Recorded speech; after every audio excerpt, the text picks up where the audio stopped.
A very good morning to you, Your Excellencies, ladies and gentlemen. Delighted to be with you today. My name is Eleni Giokos. I'm an anchor correspondent at CNN. I'm also the host of the most exciting African show, Connecting Africa, because we talk about trade. You watch it, right, Tony? And investment. Yeah? And investment. Okay, Tony, just to give everyone a sense of who you are and what you're about. You're the chairman of United Bank for Africa. Yeah. You're the founder, as well as the chairman of Heirs Holdings. Investments in financial services, hospitality, power, energy, technology, healthcare.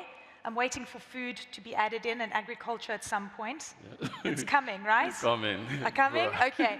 So for those of you, I'm sure everybody here knows a little bit about Tony, but he's got the most incredible foundation where you've been able to train 1.5 million young Africans through your digital platform and invested $100 million in 20,000 young entrepreneurs, creating 400,000 indirect jobs. I think that deserves a round of applause, ladies and gentlemen.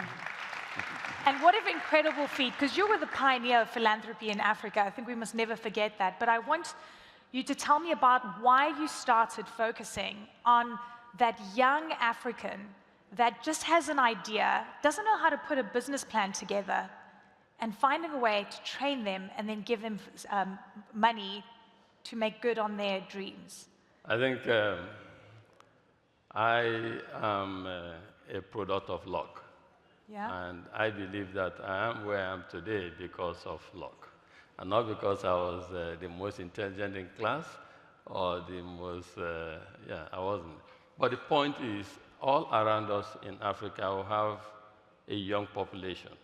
Over 60% of our people are under the age of 30. The median age of African population is 19 years. And so looking around you, growing up in Africa, seeing yourself as someone who could or who is where he is today as a result of luck, the best I thought I needed to do was to prioritize these young Africans, invest in them, invest in their future, give them economic opportunities, give them the luck that I had growing up. And that is why my wife and I founded the Tony Elumelu Foundation and decided to see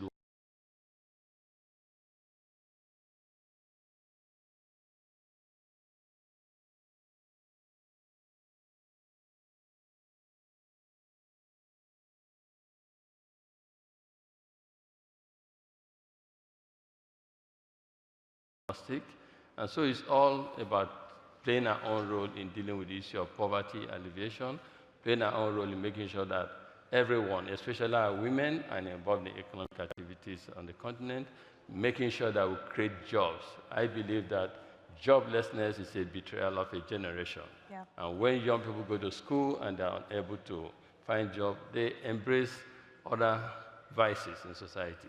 And we turn back and blame them. But then we ask ourselves, what role did we play in helping to give them economic hope? And I believe that for too long we relied on government to do everything. That also the private sector should play on supporting them. So I think you missed something in the formula, because I've known you for many years and you said luck, but actually, I know you, Tony. It's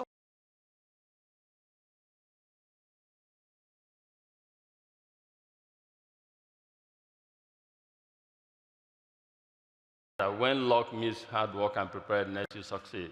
So the luck in itself is like you have ideas, you're energetic, you're intelligent, you're well-behaved, and you have access to a non-refundable seed capital of $5,000 to help you implement your ideas. That's the luck there, but you must work hard. I think I'm very hardworking. Well, thank you for your honesty on the hard work side. Okay, I was looking at some World Bank figures, and the World Bank estimates that around 60% of startups in Africa will fail within the first 3 years. There are other numbers that say 90% will fail in the first 5 years.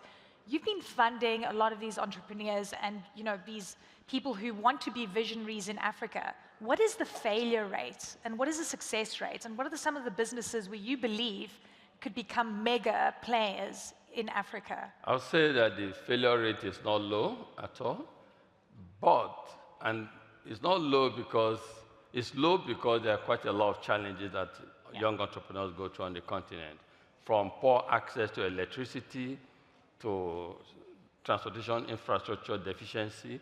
So many things happen on the continent. But what I say to them, we must succeed in spite of all of these challenges. The failure rate is high, but from the people we have funded, the 20,000 young African entrepreneurs we funded, we've seen quite a lot of successes. And that is what encourages us. That's what makes us talk to others and say, can we partner together and let's even do more, because the continent needs a lot of such interventions.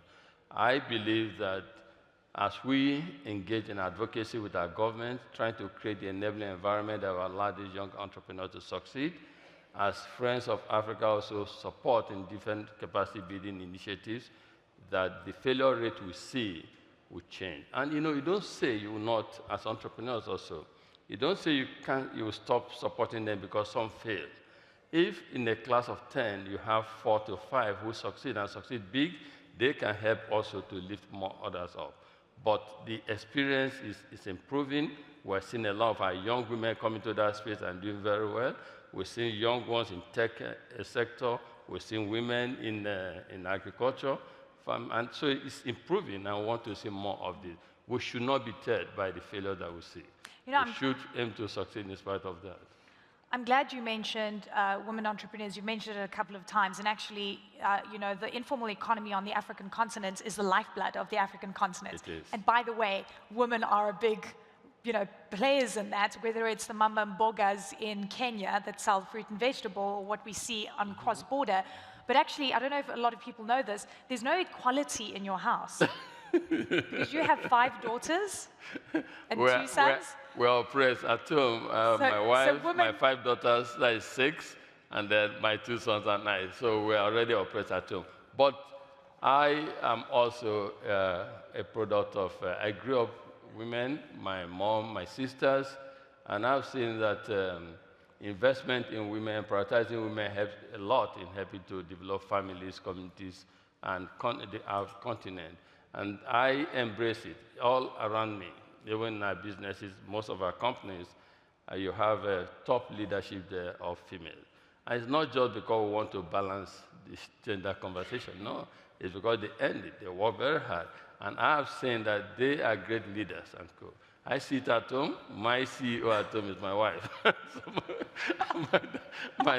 my directors are now it makes sense. Now your success makes sense. My directors are my daughter. But the truth is, on the African continent, we have a lot of our lady women, and they are gradually getting involved in more economic activities, but I want to see more of that. And at the Elumelu Foundation, most of our beneficiaries, when we started the foundation, 30% of our beneficiaries were women. But today, we've moved it to 50-50, and that is because more women are beginning to show interest in this area. I believe that the future of Africa lies in the hands of our young ones as well as our women folk. So I'm oppressed at home, but I love it. It's brilliant. Thank you for your honesty again. I know, it's a round of applause. I don't know why it was quiet. This is the best insight we've had into Tony in a while. I want to talk about the policy environment, and frankly, this is important because, look, we can't fix the electricity problem in a day, right? We know that 60% of Africans either have no electricity or intermittent electricity, which means any entrepreneur is going to face that problem. Supply chains, logistic, very expensive compared to the rest of the world. But one thing that can alleviate the issue and the pressure is how government is treating entrepreneurs. And I wonder what the bureaucracy is like for you, for guys that have made it, and whether it's a conducive environment for entrepreneurs. So, Eleni, in our group, the Heirs Audience Group, we operate in 24 African countries. Yeah. Which is the worst? I don't want my business close to me, but the truth is,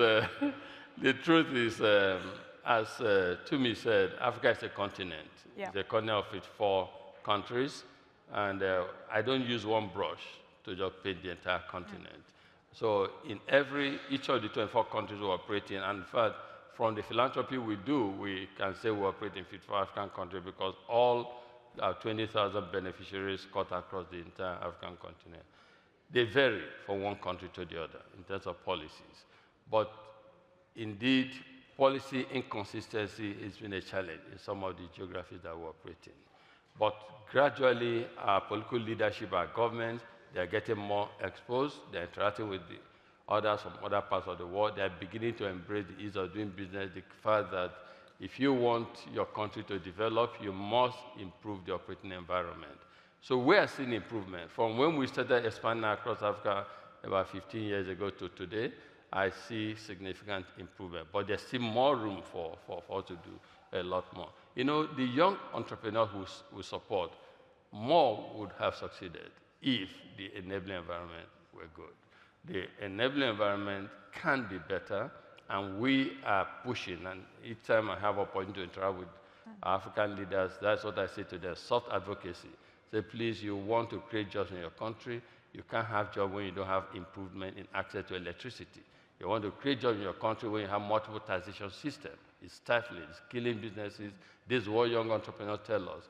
They can't form their own local government. They can't have their own generating power plant, water treatment plant, etc. You must play your own role to help develop the infrastructure that will help them support what you do.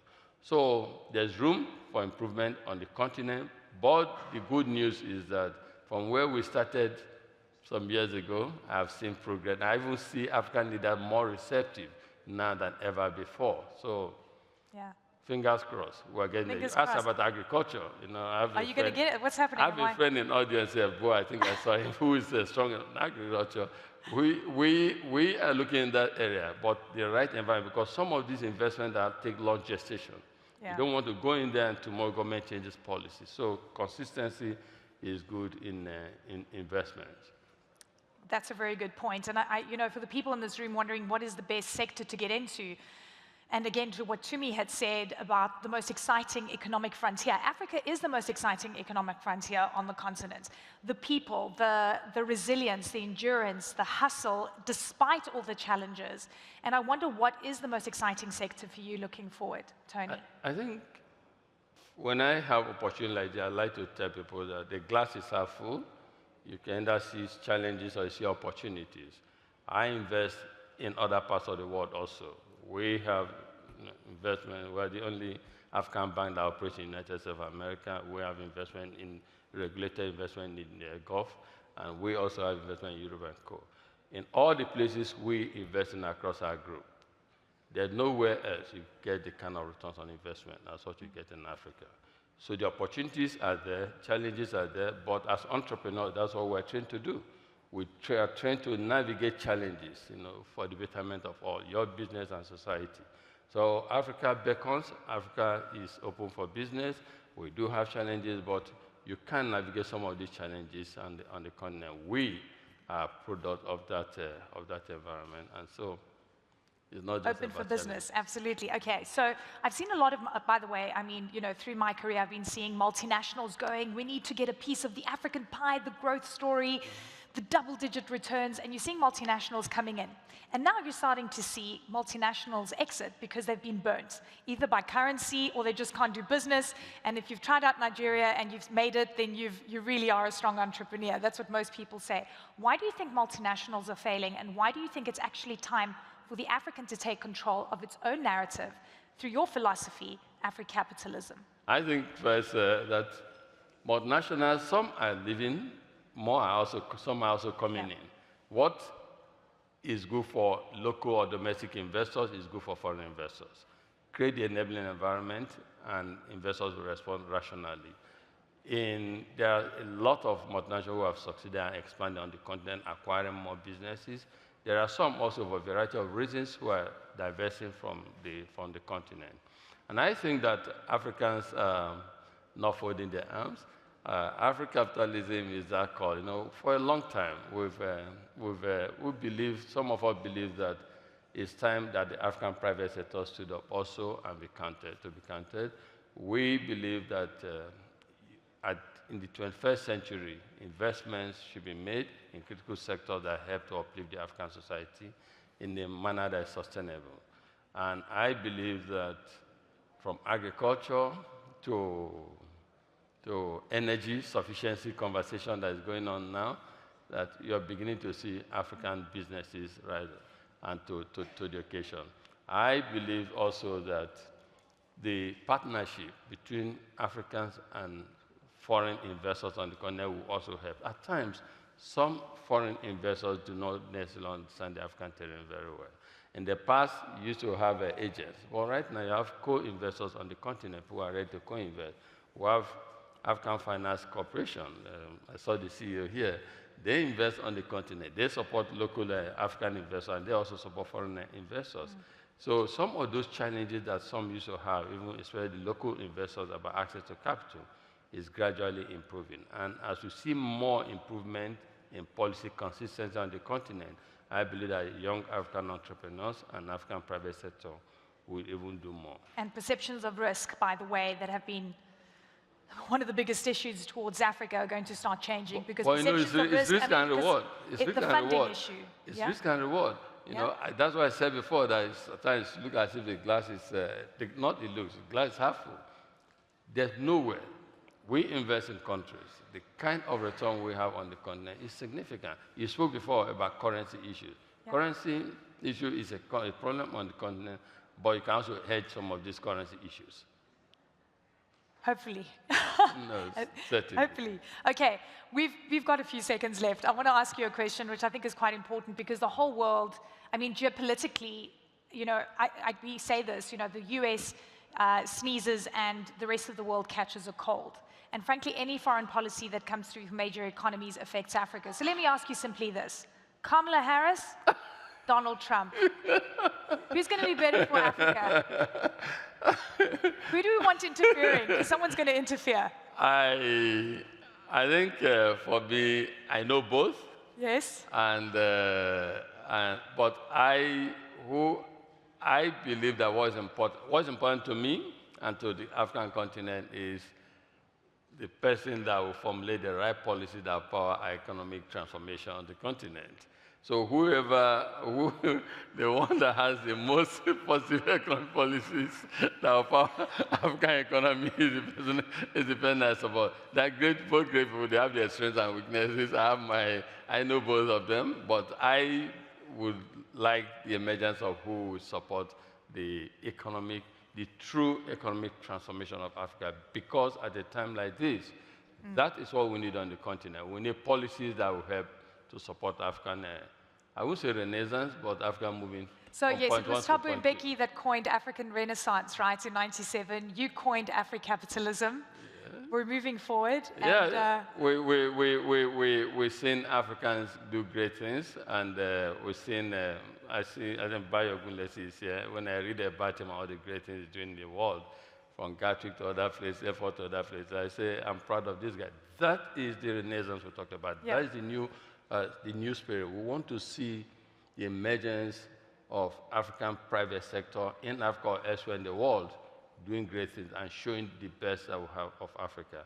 And indeed, Africa is a land of opportunities. In the past, we used to say when will those opportunities begin to translate to tangible outcomes.